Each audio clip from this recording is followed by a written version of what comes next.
Today I'm going to be talking about how to treat your dog's different types of skin disorders. Dogs can get all kinds of bacteria from cuts and wounds. They could have endocrine diseases such as hyperthyroidism. They could have allergies to fleas or different types of foods in their diet. Sometimes they can get fungal dermatitis. They can get ringworm. They can get bacterial podema. Uh, they could lose their skin hair. They could have little red bumps. All different types of skin disorders in dogs. And today we're going to be talking about what products that we would want to start with. So first, what you'll need is a medicated shampoo, something that is antiseptic and antifungal. You want to look for the ingredients, usually around 1% of ketoconazole. Basically, it's just a disinfectant and it helps fight funguses. Another ingredient you can get is Chlorhex 2X, 4% shampoo. It's a prescription grade dog shampoo that you can get from your veterinarian. The technical term for it is called chlorhexidine gluconate, and this right here is the 4% shampoo. So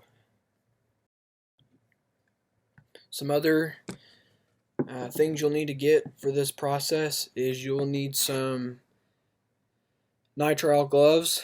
The kind I have here is the HD version. They're kind of like the medical grade. They go up against your forearm, past your wrist.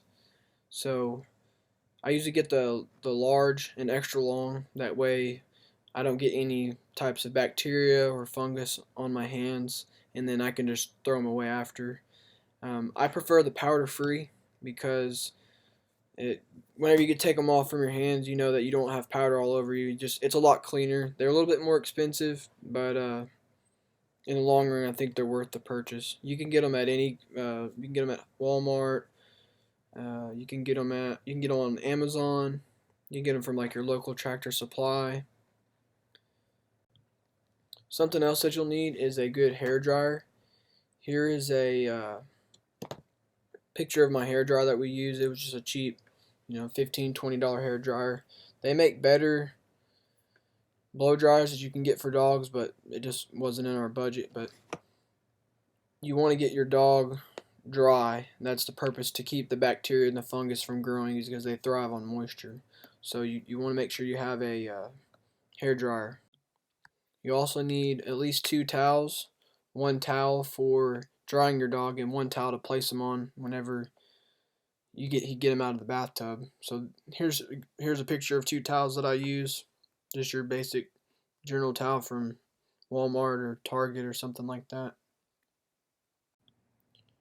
So the first thing you want to do is test the water to make sure it's not too hot, not too cold for your dog. You want it at a good temperature to keep him comfortable.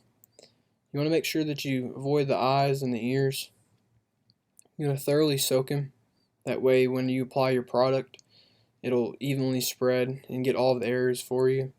I put my hand there to cover his ears so I wouldn't get water down in his ears. I'm spraying him underneath right here to make sure I get the part of his skin where there's less hair. That way if there's any bacteria or infection, I can get it cleaned up there. You want to apply a light coat on top of his back, and you want to massage it thoroughly and rub it into a good lather. The product list that I should let it sit for 5 to 10 minutes and no longer than 10. So what I usually do is I start a timer while I'm doing this, and the second that I put it on his skin, I make sure that timer's running. That way he doesn't have an overreaction to it. You want to make sure that you get underneath on his stomach and his belly area where there's not a lot of hair, because sometimes his skin is the weakest right there. I'm continuing to lather him up and get him all soaked up with the solution. That way it can really have its effect on him.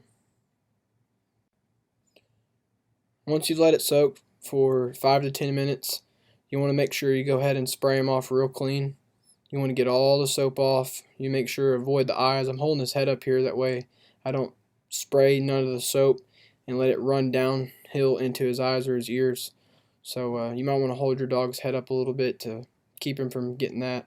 And you can kind of see on the side how dirty he was, and you can see that the solution really will pull out all of the bacteria and the dirt to really ensure that he's clean. After you get him clean and you got all the soap washed off, you want to make sure you dry him off really good. Here you can see that I got a couple towels, and what I'm doing is I'm starting with the underside of him because it's the most sensitive to the warm air, and the top side will dry quicker because it's not as sensitive, and you can really get more heat on his back than you can underneath. But the primary goal is you just want to make sure that you get all the moisture off of him. You get him good and dry, that way bacteria can't continue to grow, because that's what happens with dogs, is they get wet and they stay dirty and they don't get clean enough to be able to fight off those bacteria. And the only way they can really dry themselves is to roll around in the dirt or grass or whatever is available to them. And here he is. This is Rabbit, all clean and ready to go.